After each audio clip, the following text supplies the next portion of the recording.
introduction to one of my favorite people on earth, Mr. Stephen Oliver, who is with the Advisor Marketing Podcast. Now, Stephen is a true maverick, and I mean that in every sense of the word.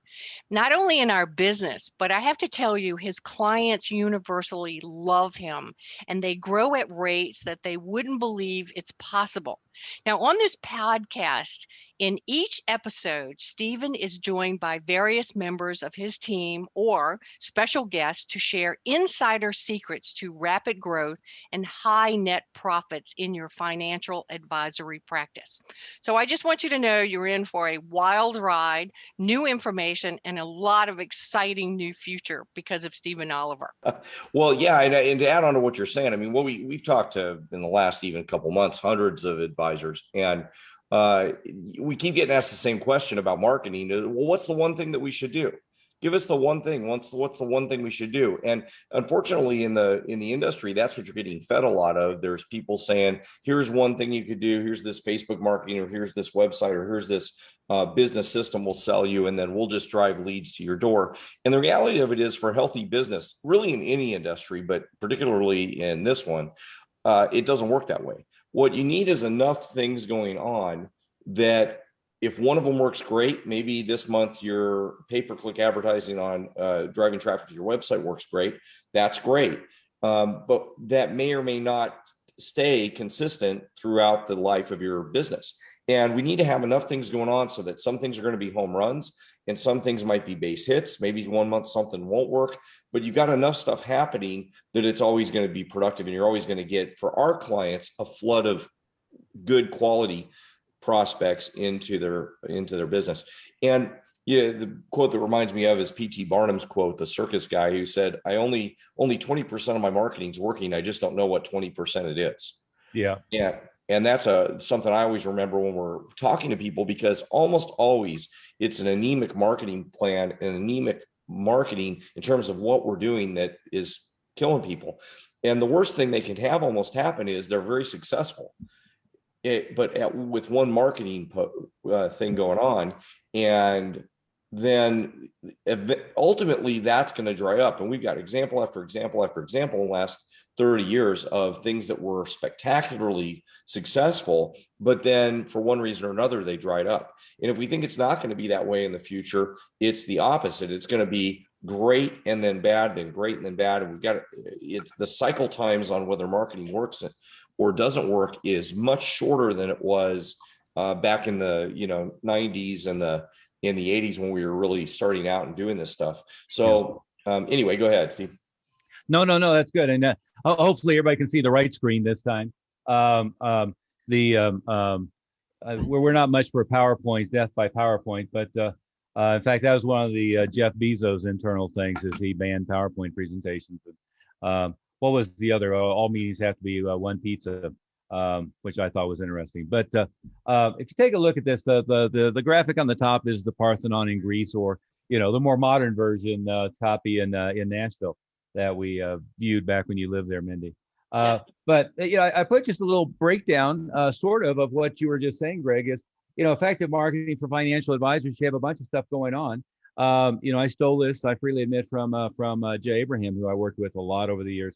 But you don't want to rely on one or two things. You want an effective online presence. You want to have SEO going, pay-per-click, LinkedIn, Facebook, direct mail, referral systems, live meetings, host parasite opportunities. We can talk about that briefly, perhaps.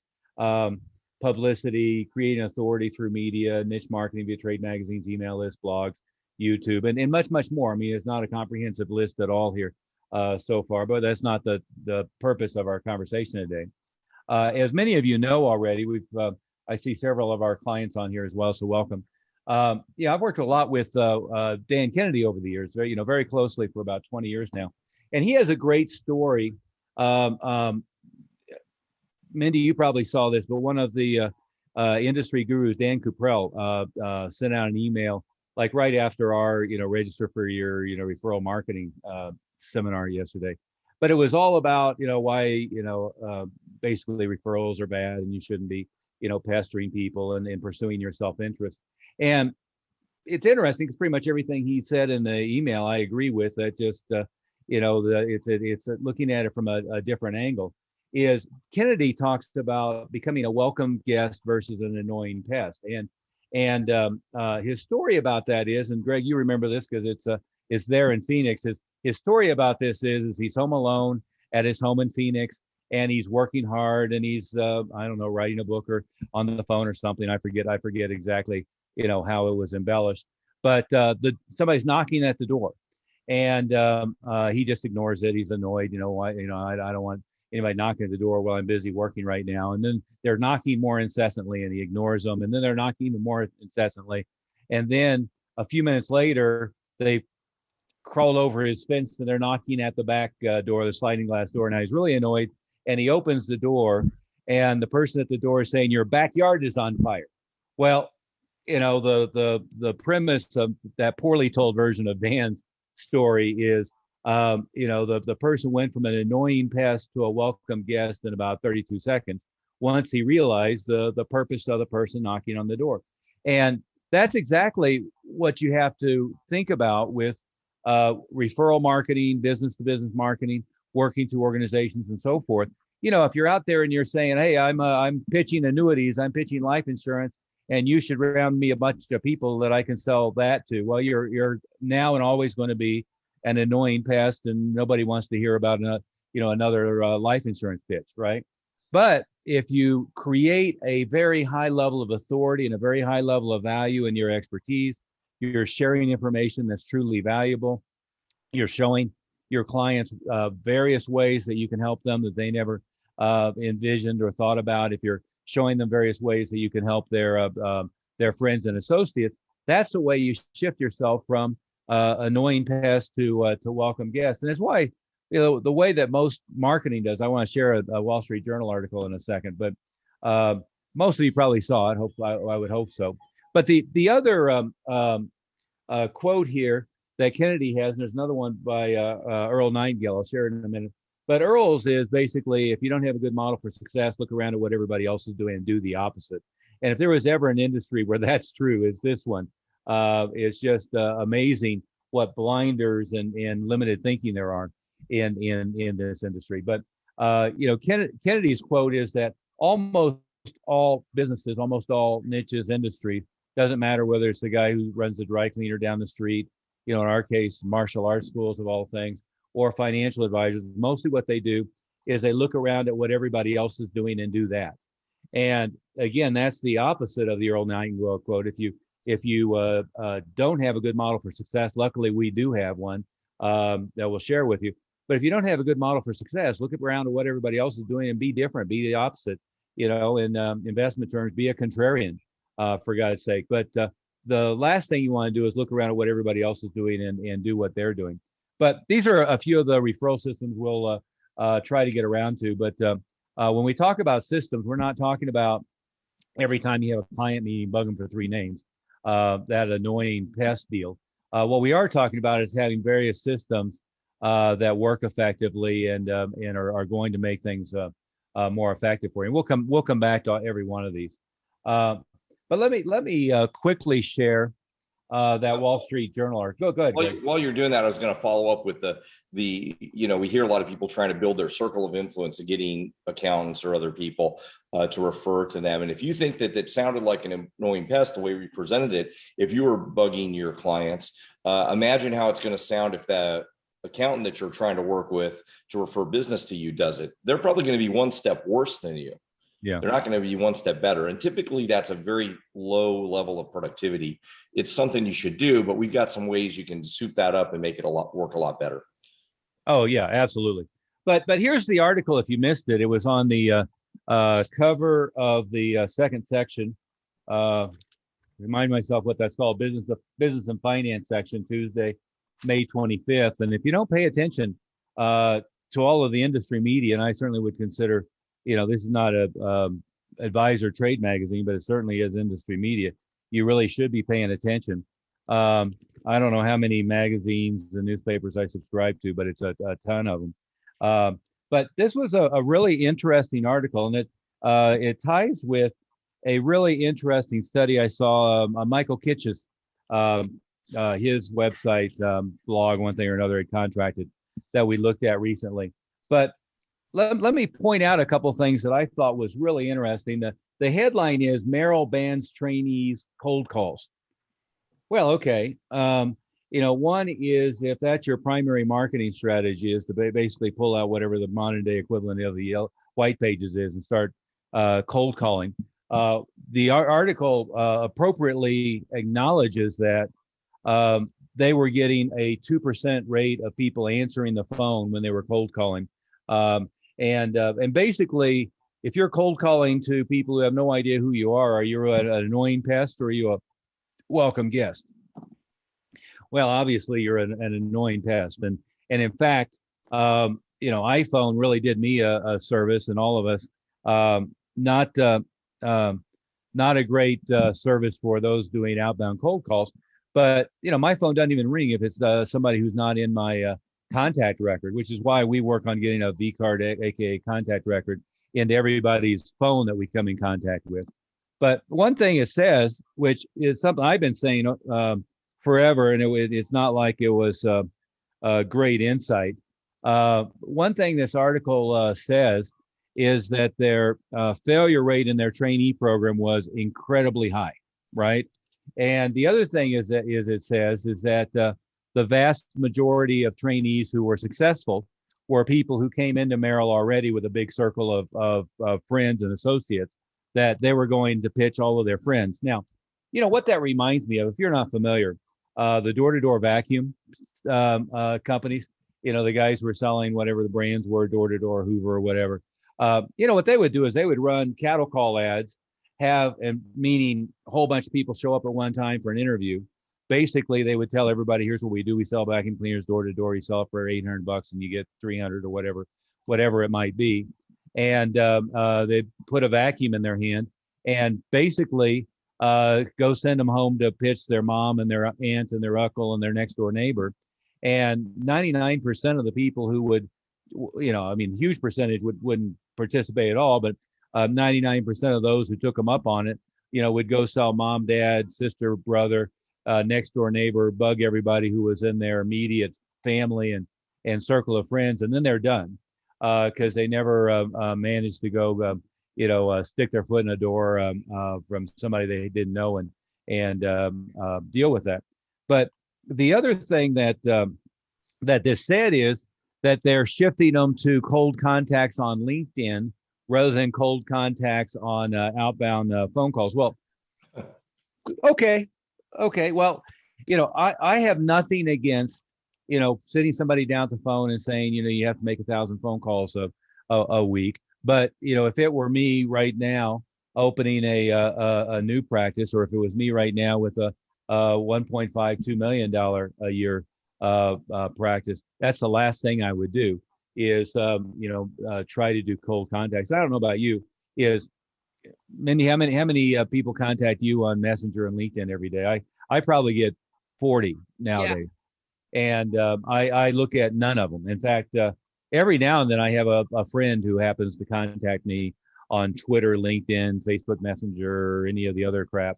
And occasionally I see it, but it's certainly not something that's likely to be more effective for me than anything else. And it's again, looking endemically through the industry is, I'm intimately familiar with Northwestern Mutual, and the number of marketing tools that they have available are just pathetic. But apparently Merrill's are too, even with the Bank of America umbrella and all the client customers that they have. So it's why we have to shift and recognize the best thing I ever did in any of the businesses that I own, going back to the martial arts schools, is 85 or 90% of the marketing things that I did very successfully always came from outside my industry. They always came from outside of whatever I was currently doing, because again, that marketing incest, aka if you don't have a good idea of what to do, look around at what everybody else is doing and do the opposite, is almost everything I ever did successfully came from outside of my what I was doing specifically, and everybody else in the industry. And by the way, just by definition, what the average person in your industry in any industry is doing is by definition mediocre. Where hopefully you want to be, or you probably wouldn't be here today, is you want to be in the top 1%. Worst case in the top 10%. You don't want to be doing what the average person is doing, because the average person is by definition, the mediocre majority. Anything to add to that, Mindy or Greg, before we move on into our primary topic? Yeah, I mean, it's critical that you are different from everybody else. It's not just what you said, that you're doing the marketing different, that you have. And what we're trying to work with our clients on is making sure that they, as a practice, end up looking differently, because there's too many equivalent looking choices to your clients. There's too many. Everybody's going to say they're going to make more on their investments, or they're going to save them on their taxes, or they're going to do. There's just an inordinate amount of people saying that, so it's hard to compete just on I do it better than the other guys, because that's what everybody else is saying.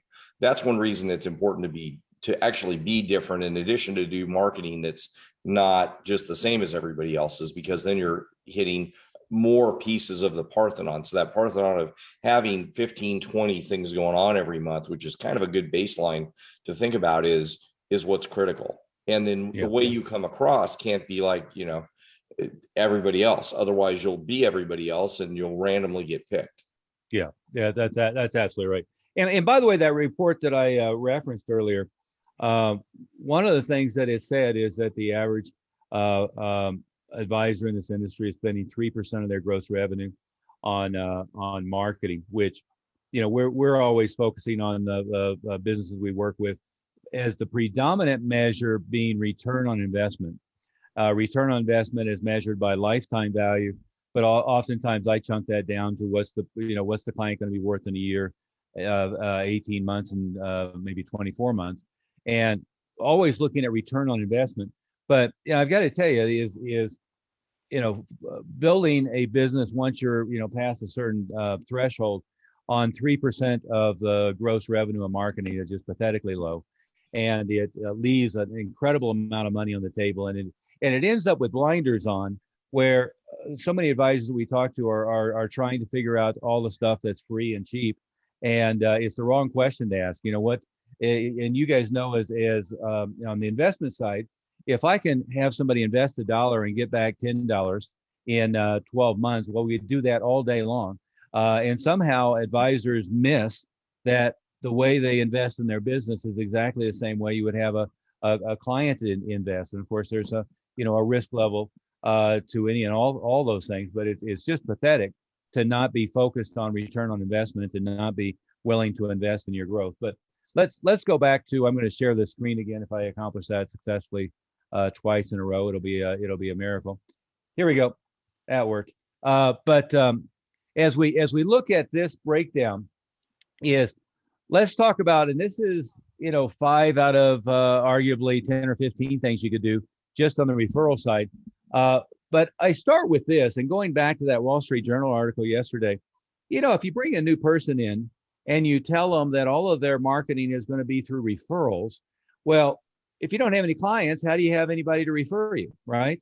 And that comes back to the idiot vacuum cleaner guy going door to door. Is it comes back to pitching mom and pitching your frat buddies, or pitching your bowling league or whatever it might be, which is not a very effective and successful way to build a business. I always look at for any of the practices that we work with, what is arguably critical mass, where you can really start getting referrals to kick in effectively. And my rule of thumb has always been about 100 clients. Now, you probably can get some real traffic if you have maybe 50 clients, but if you've got a handful of clients, in most cases, you're not going to get very much momentum going on referrals, or at least, maybe to clarify that, you're not going to get enough individual new clients from the existing clients in order to have any kind of accelerated growth pattern. That's where you need to have lots and lots and lots of other marketing out there.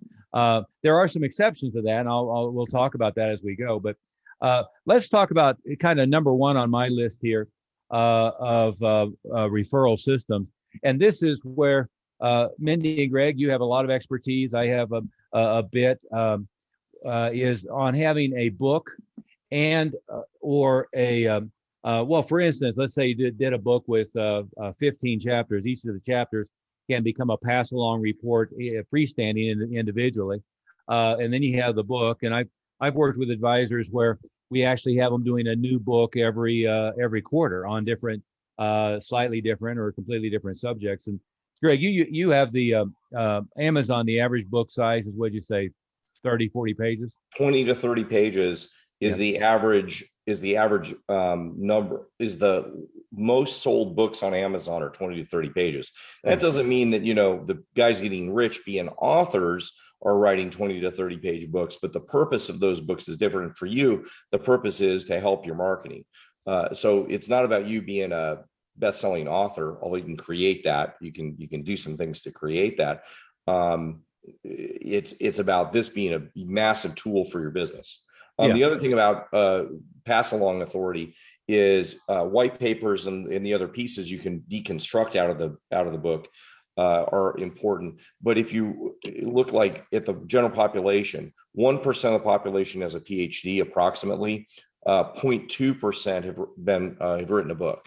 So you're putting yourself in even a higher stratosphere in some ways than somebody who has a lot more education than the average person, or than a PhD even. Yeah.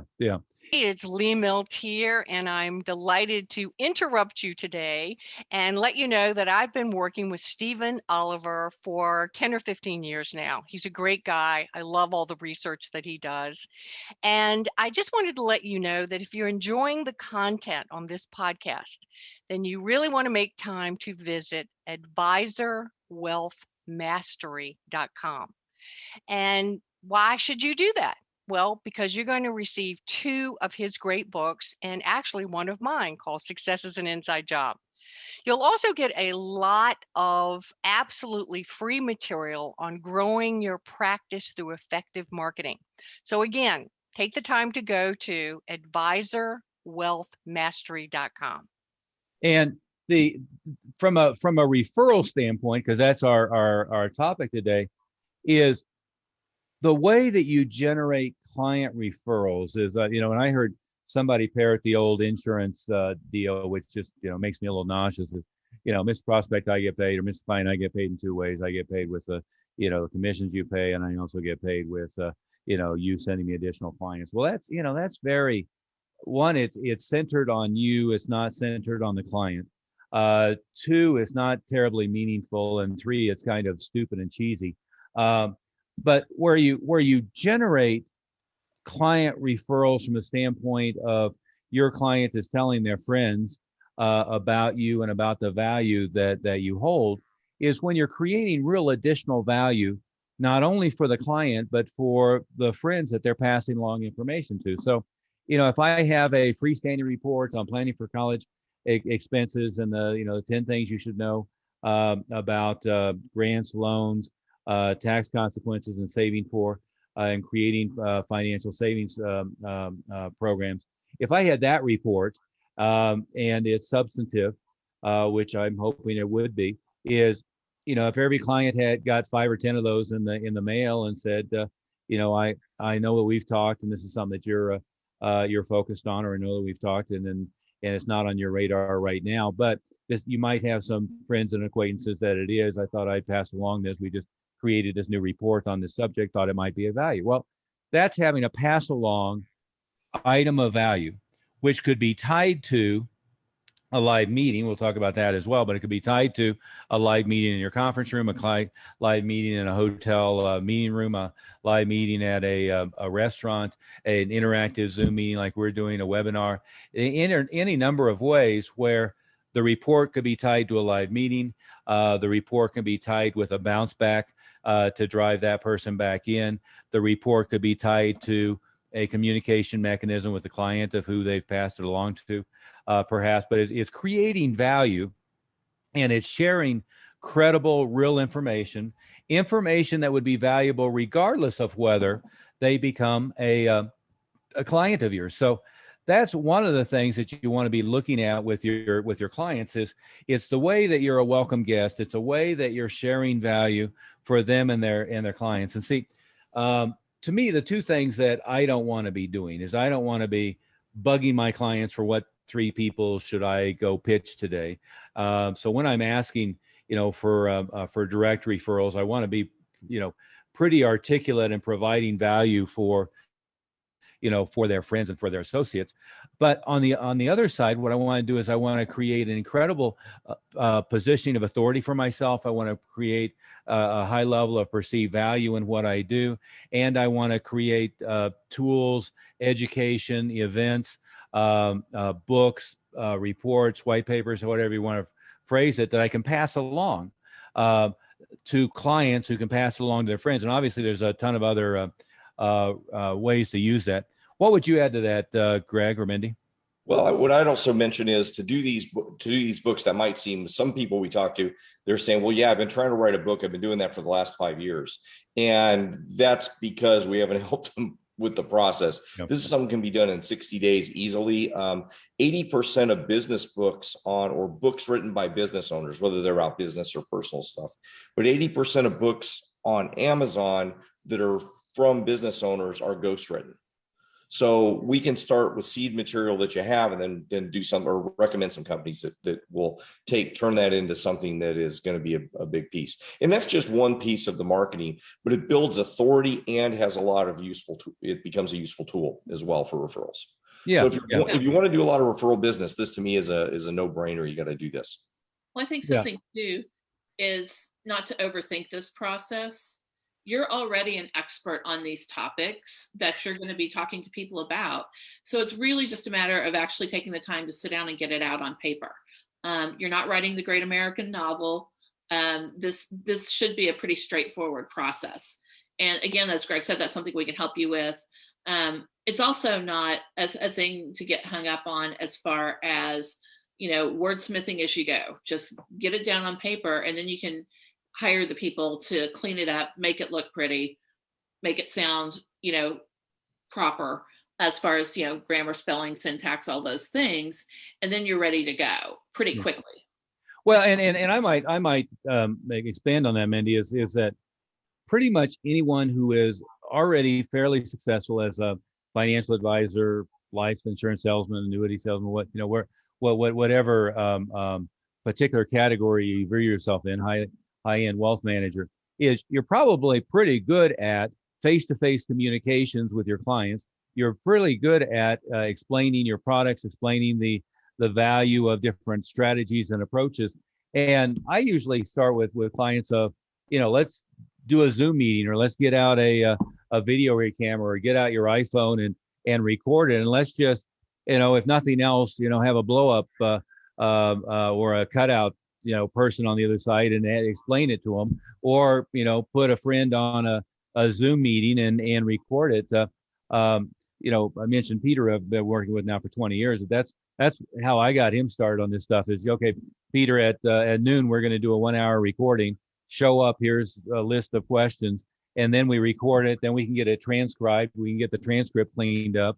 That gives us a lot of content to begin with. Now we got a video, an audio, a transcript, and then we can hand that off to, like you were saying, Greg, a ghostwriter who can turn a 1-hour transcript into a couple 1,000-page report more if they're going to embellish it. So all of a sudden, it's a 1-hour process that can then be handed off to other people, and so it's in your voice, it's your explanation, and you don't have to get all hung up on the details. But see, once you have that, now I've got all kinds of tools. I've got a video that I can share with all my clients with with an invitation to pass it along to their friends. I've got an audio. I could send them a CD. I can send them we have those business cards where you can burn video and audio. I could pass those along. I can pass along links to MP3s. I could pass it along as a podcast. I can do all kinds of stuff with that content. And again, maybe what you say, that's where a lot of people get hung up, and they say, "Oh my goodness, I'm not good at writing." Well, okay, but you're already good at talking to people, right? Okay, well, just talk it. And I've seen people who've written 20 books with a little handheld digital recorder, or now the app on your iPhone, in their car. But I always I like video, so I'll plug somebody in on video. Mindy, you've done these a bunch of times, and Greg with me, is just to have somebody to bounce it off of, and then I can just talk about a subject I already know, probably starting with an outline, and then just, go for it. And all of a sudden you've got all of those pieces put together. Mindy, let's I want to give everybody a couple of examples, but let's take a parenthetical break here. And anybody have any questions? And I invite you to turn your video camera on. Marco, it's great to see your lovely face there, but everybody feel free to turn your video on and jump in. But any questions at all about anything we've covered or anything we haven't covered so far? We got a lot more to cover, but I wanted to make sure we just don't bulldoze over any and all questions. Guess not. Okay. I guess not. We're covering it so thoroughly, but really, people think about, write some stuff down as we're talking in terms of how you're generating referrals, what you need to do to get more, because we want you to leave this with some real things you can do and some actions you can take to get more business. Yeah. And so I'll interrupt, and I don't know if everybody on the meeting has gotten this, Mindy, but we have a great packet of very valuable information. Here's what it looks like, more or less. There's 3 books, a really interesting series of videos, and this is one way you can burn and share DVD, CD content nowadays. That's burned on a USB that looks like a key. You can also do business cards. You can do all kinds of things. I've got some that I've used that look like a Porsche key, more or less. So, yeah, there you go. There's the the business card. It's also a USB drive. Yeah. But if you haven't gotten this, give Mindy a call. Number's 303-808-8719. 303-808-8719. We'll send it all to you for free. No obligation, no sales pitch. And the other thing that we'll do, which is more valuable, is we'll follow up from this meeting with a couple of, or probably 3 one-on-one sessions with Mindy, Greg, and myself, to give you some ideas and build off your unique situation, both your background, who your clients are, what your interest is, and help you leapfrog from there. Yeah, but, Mindy put the number in her name section. There you go. Yep. You're able to see it, and you can give her a call now during the, real quick, because I know we're pretty booked up the next couple of weeks, so we want to get everybody in before the summer gets going. Oh, absolutely. But we'll send all that to you for free. No cost, no obligation. It's 2 books by myself, 1 by our associate Lee Miltier, who's one of the top level, success development experts. And again, to step back for a second, the biggest advantage I think that all 3 of us and the rest of our team have is by looking at this industry from the outside. Now, by all rights, I should have ended up in the life insurance business. I grew up, my father was the vice president of a life insurance company. I grew up around that. My uncle owned a State Farm agency in Arkansas. My other uncle owned a Prudential agency in Oklahoma, and I thought destined for Wall Street, and fate intervened early on. But as I've dipped my toe back in this industry again, like 20 years ago, but full bore in the last couple of years, it just shocks me that an industry with so much money flowing through, so much opportunity, and so many otherwise smart people just are completely clueless about marketing. But I will tell you, top level attorneys, I worked with attorneys that graduated from Harvard, Yale, and Georgetown, where I went to school, and they're clueless about marketing. I worked with some of the top coaches that do R. John Robbins and Bill Glass and others who work with attorneys. Attorneys have no idea how to market their business. Martial arts schools have no idea how to market their business. Most people start in a niche by being a technician. In fact, if you haven't read the great book by Gerber, E-Myth, you really should. But what he says is almost all businesses are started by a technician who one day had an entrepreneurial seizure. And I think an awful lot of advisors were really kind of fascinated with planning or insurance or the numbers and one thing or another. And probably no different than, say, a CPA, is they didn't realize they were forever in the day now getting in the business of marketing their service, not just in the business of providing their service. And so then what happens is oftentimes they have a pretty good growth curve. If you've been in the business for a while, you probably had a decent growth curve, but then your income plateaus because you don't have the skill set and the knowledge base to continue the marketing, to continue the growth.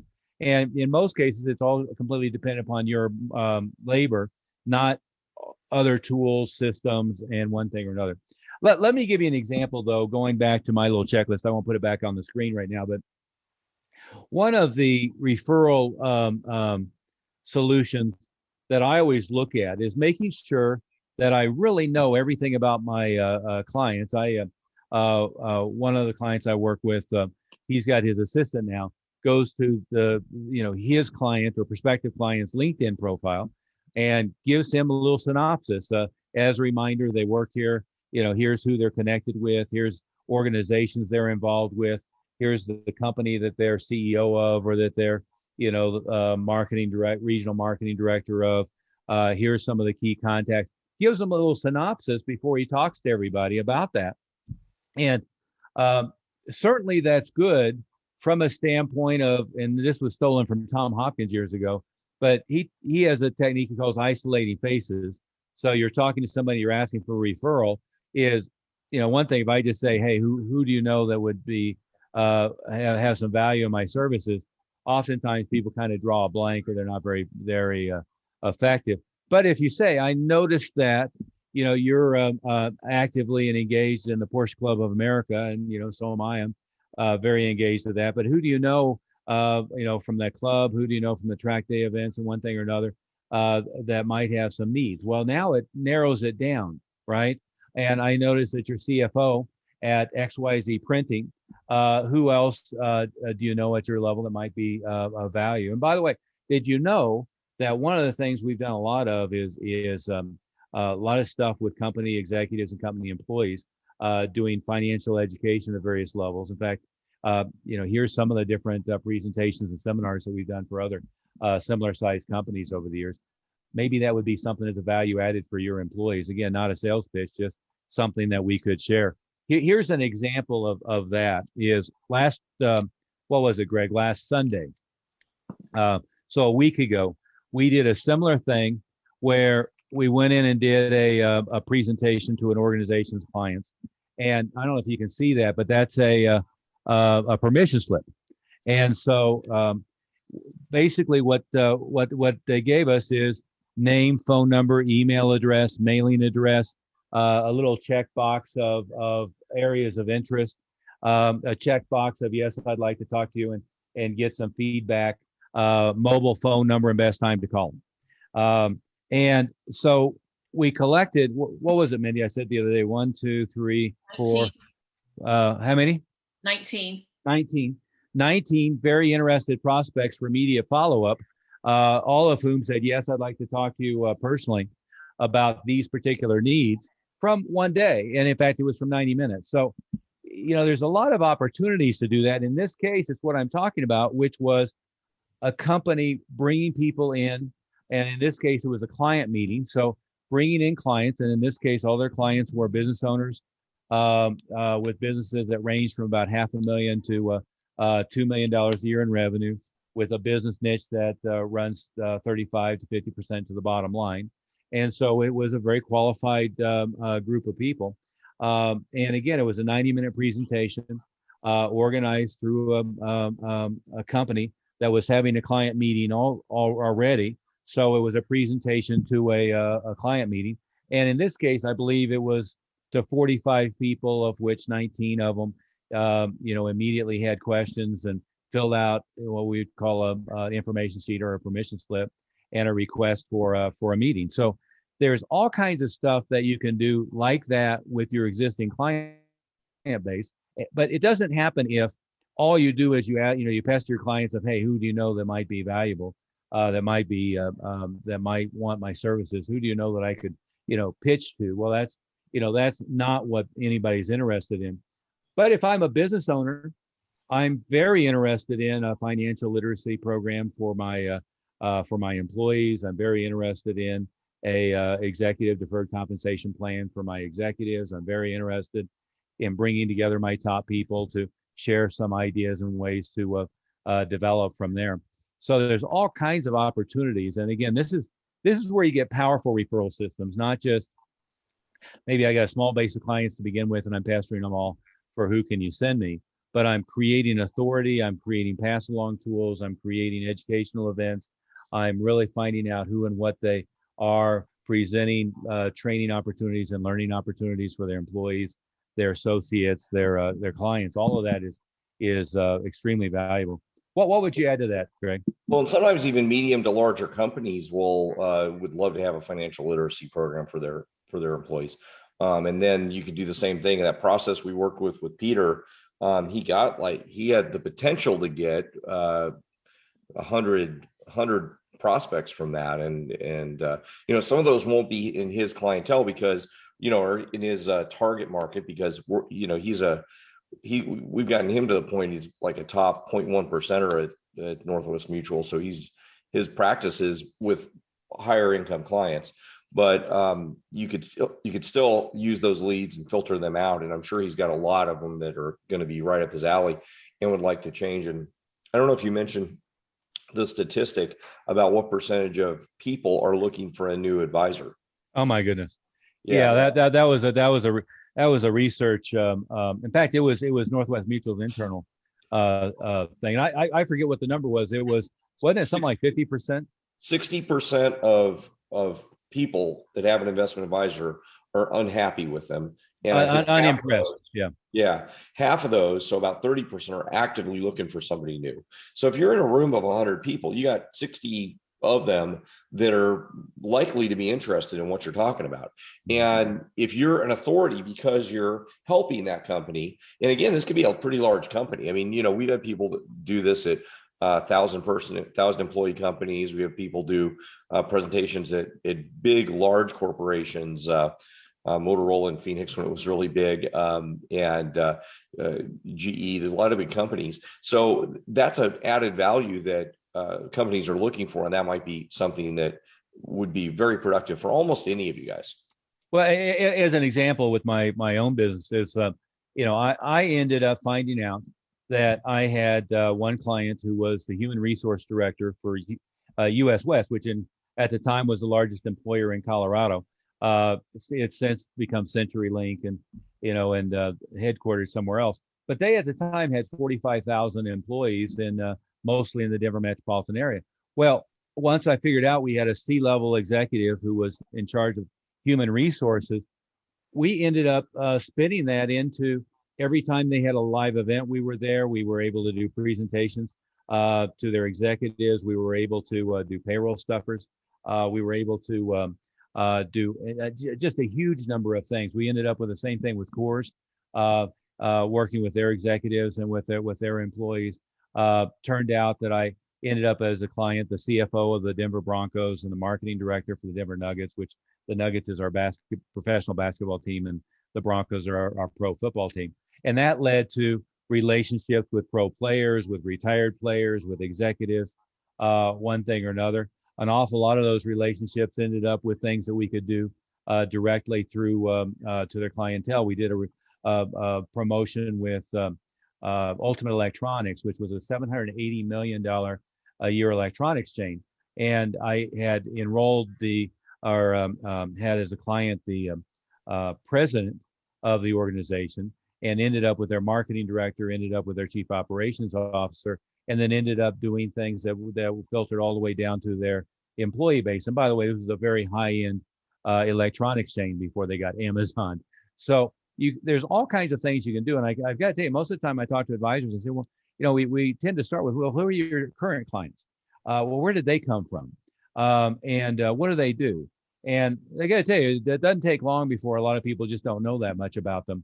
What their background is, what their employment history is, where they, one thing or another. I mean, you would think you would have more information other than just how much they have in their IRA or 401k and, what their life insurance needs are. But you start asking more and more questions about your current clientele, and then that creates incredible opportunity.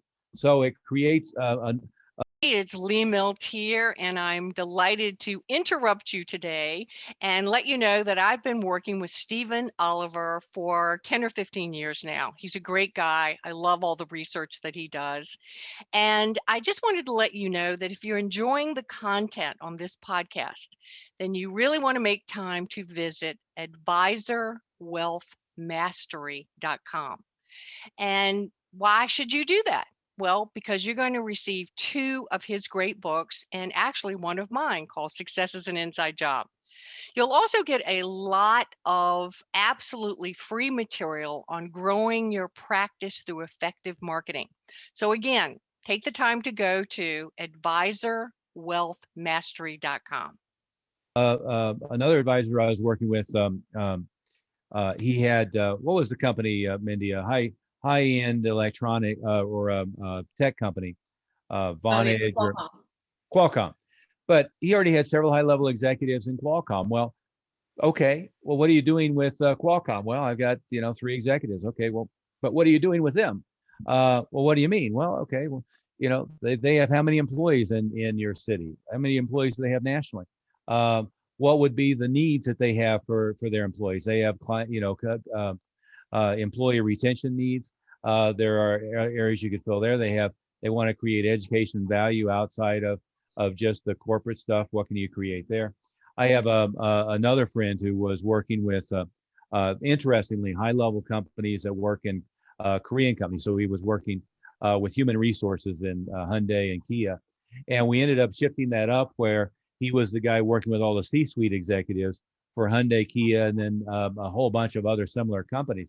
Well, that all of a sudden positions yourself in a much different position with that company. And then it's the ultimate way to create a really incredible referral network is you get those other associates, you work through their business operation, and they perceive it all as high value. So you're not, again, in that annoying pest category, you're in that welcome guest situation. Mindy, you had our calendar pretty filled up. Anybody who does not yet have an appointment, we could go ahead and set a time now quickly before we hit the rest of our agenda for the day. Who do we already have an appointment with, or maybe a better question is who would you prefer to talk to? Yeah, let's see. Right now, it looks like everyone still on the call is new to us and doesn't have an appointment yet. Oh, okay. So, yeah. So we would be happy to go ahead and schedule that now. Looks like we lost Marco for a second, but we just need to get your address so we can send you the box. Exactly. We can make sure that you get all of the stuff. It's gonna could change your practice today. Yeah, we're gonna send you a very valuable free gift of again, the books, reports, videos, and so forth. There's no obligation for that, but again, Mindy's phone number is 303-808-8719, and anybody who would like to go on camera and ask any questions, feel free to do that at any time, and we'd be happy to go ahead and set a time now as well if you would like. But Greg, why don't we go back to our little outline a little bit and do a little bit more content, and anybody who has any questions, you're welcome to jump in. So let's see if I can get this to happen effectively again. There we go. So, we've hit some of these briefly, but an incredible way to create really strong client relationships, but also to create opportunities for them to bring their friends in, is to have client appreciation events, educational events, various opportunities. One of the clients I work with, they had a client appreciation at a local winery. They're out in not far from Napa Valley in San Francisco. Another one had a client appreciation event at an art gallery. In both cases, that was both a client appreciation event, but they were invited to bring a friend or bring a couple of friends who had some interest in their topic, and they worked on a particular topic of interest. It doesn't have to be something that costs money or is very elaborate. It can be, you have once a week or once a month a little meeting in your conference room at your office, or you have a meeting at a hotel conference room or a hotel boardroom or one thing or another on various topics. It's very important to narrow it down. I mean, don't be, come learn about life insurance, come learn about financial planning. It's got to be, planning now for the escalating costs of college, and ways that you can be prepared and to afford whatever college your child gets accepted to, as an example. And then you have a meeting where you perhaps send out a report to all of your clients that they can pass along, send an invitation to all of your clients to attend, send an invitation for them all to bring their friends. And as an additional point here, we haven't talked about it much, but once you get somebody in your pipeline, and once you have a client, one of the worst things I see is that people who make a sale, and then instead of prospecting for somebody to create a long-term client and a long-term relationship, oftentimes they sell them an annuity, they sell them a life policy, and that's kind of the max of their relationship. What we always do is we develop an outreach and a contact system where physically we're reaching out perhaps 26 or more times a year. And I mean direct mail, packages, gifting, and so forth. In addition to that, by email, I've been telling people go ahead. Yeah, I was gonna just throw in there a couple things. And a lot of times we keep hearing people say, well, direct mail doesn't work. This is specifically, especially for referrals, where it works fantastically. The more people, it's kind of the same idea we talked about in terms of people should be a little bit counterintuitive. You keep hearing things like snail mail is a derogatory term towards direct mail. It absolutely works like gangbusters if you do it right. Same for client events. Some of you guys might be thinking, well, I already do client events and they do okay or whatever. We're trying to get you a 10 times or 100 times return on those events than what you're doing now, based on doing all the other pieces around it. So it's not extra work. It's just there's some tweaks that people are really doing poorly. Like they do an event like that and they just hand out their information, their business card or something. Okay, well, that's probably not going to do anything. No. Whereas you saw with the one event, and you get information, you make an appointment on the spot, you follow up. And it's not just sorry to interrupt you. It's not just information. We want them to actually set appointments right there. So while you're having a human interaction, you can have the human interaction of completing the appointment, which is where the ball gets dropped all the time. Well, I've got 50 leads or 100 leads. Well, how many actual appointments do you make? How many clients did you get from that? Oh, well, I got 4 appointments and I got 3 clients or 2 clients or 1 client. And that's just completely backwards thinking. The other thing I was going to say is right now, some of you guys might still have some restrictions. You can do this, or maybe you just don't want to do it by driving around, or maybe you want to expand your market out of state. You can do all this virtually, and people are much more used to this nowadays than they used to be. So all the client events and appreciation, some of that can be done virtually, depending on the way you format it, and have massive success, sometimes even better than what you'd have in person. Yeah.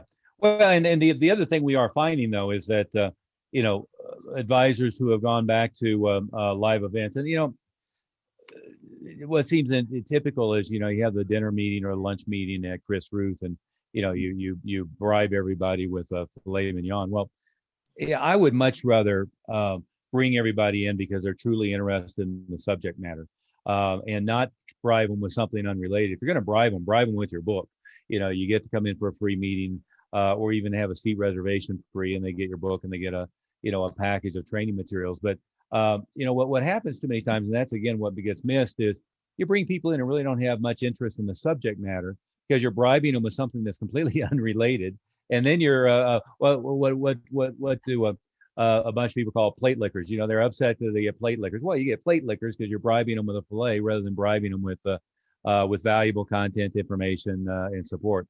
Hey, Marco, you had a question? Yeah, I was going to say a lot of for me, by having educational meetings, I invite people to learn about this or learn about that. Let's learn about your benefits about Medicare. Let's learn about your benefits regarding this IRA that you just went ahead and got from us.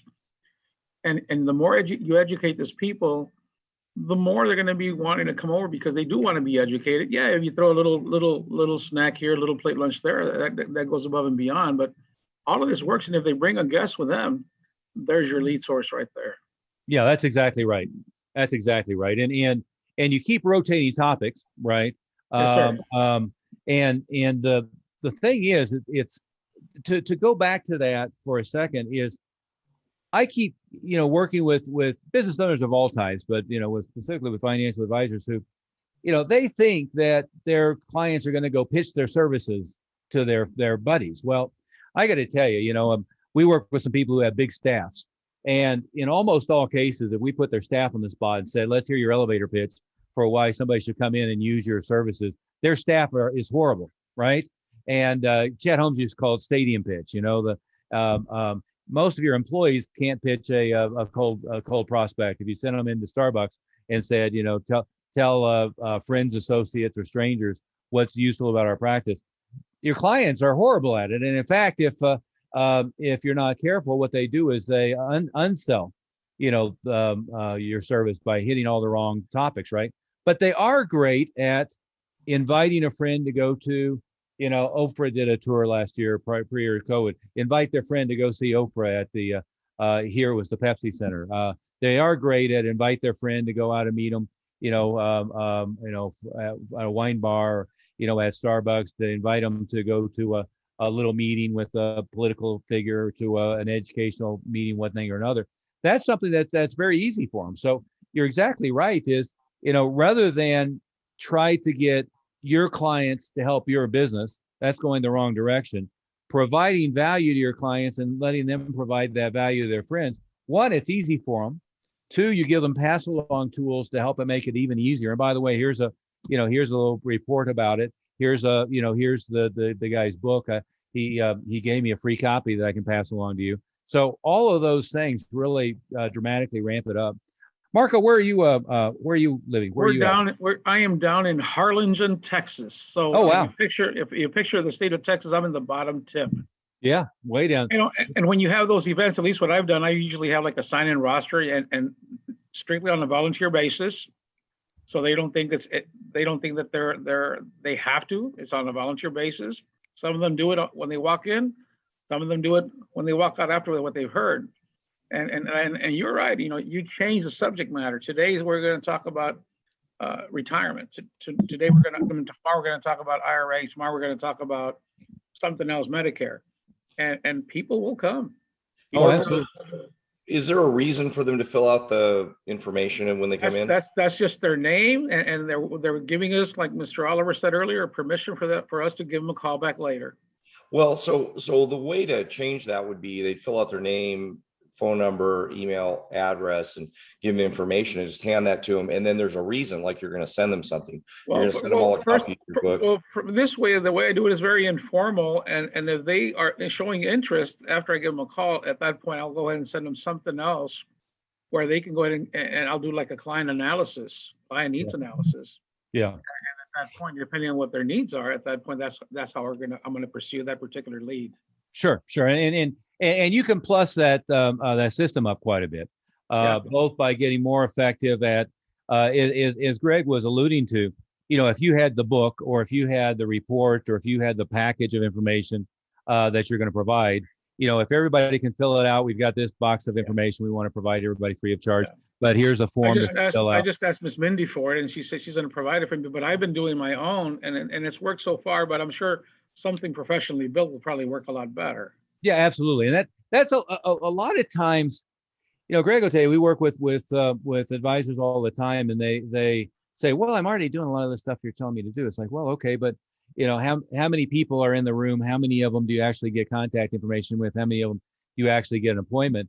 And there's almost always 5 more things they could have done to plus up the number of people in the room, right? And there's 3 or 4 things, oftentimes a critical piece that's missing, to convert those people, again, without irritating their friends, without irritating them, very happily, to convert them into appointments that are likely to show up, right? And as we know, in that article addressed it, that one I showed in the Wall Street Journal, I'd recommend picking that up, or I think I posted it. on our Facebook page. But the as it points out, more and more, if your contact record isn't in their phone, people don't answer the phone for an unrecognized number.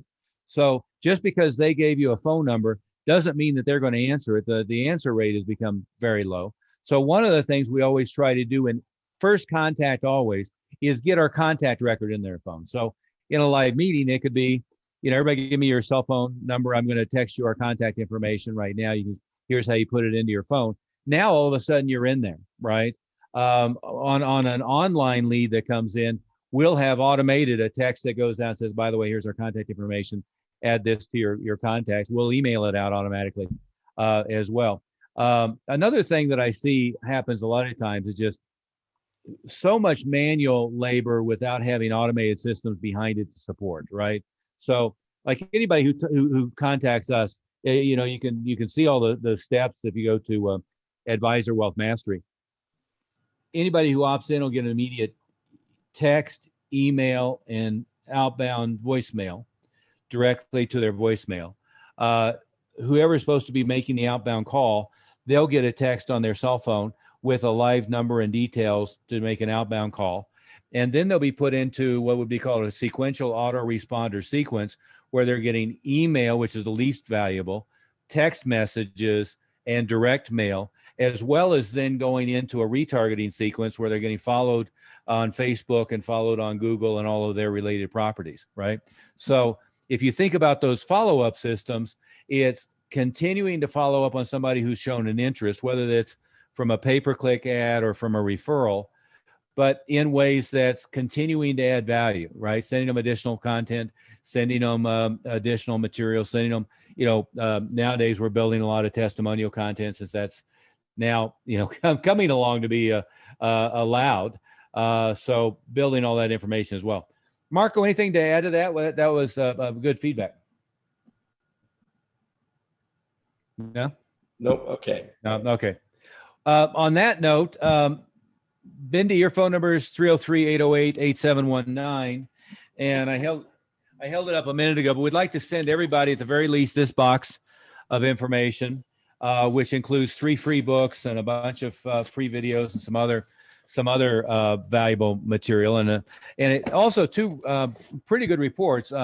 One of them is 10 things you must do to thrive as a financial advisor, and 10, a financial advisor's social media checklist. And again, my admonition would be, number 1, look around at what everybody else is doing and do the opposite. Number 2 is, take advice and take vision from people who haven't been stuck in the industry for years and have a narrow tunnel vision of what's possible. And the last thing is that Earl Nightingale quote. I have it here on my screen. I never got around to sharing that one. Hey, you got to give me kudos, Greg. I've done a pretty good job of screen sharing so far. We're working, moving you forward. That's pretty good. Yeah. Pretty good job. There we go. There's the Earl Nightingale quote. If you don't have a good model for success, just look at what everybody else is doing and do the opposite. And, I think that so much applies to this industry is, I've been not too charitable about, describing, using a term I stole from Steve Jobs, bozo explosion. There's absolutely a bozo explosion of consultants in every industry, and probably more so in this one than in most. And most of it is, one of 2 things. It's a one-trick pony. Somebody who happens to be good at Facebook or happens to be good at LinkedIn or happens to be good at, email marketing or something. And there is the old adage, if your only tool is a hammer, every problem looks like a nail. Or it's the somebody who's been in the business for a while and they've had, a little bit of success. And oftentimes that success is personality based, it's not systems based. But then they try to teach you what they've done. And that's not very productive either. I think the best possible thing you can do is get somebody who has a perspective of all kinds of marketing systems that work across industries.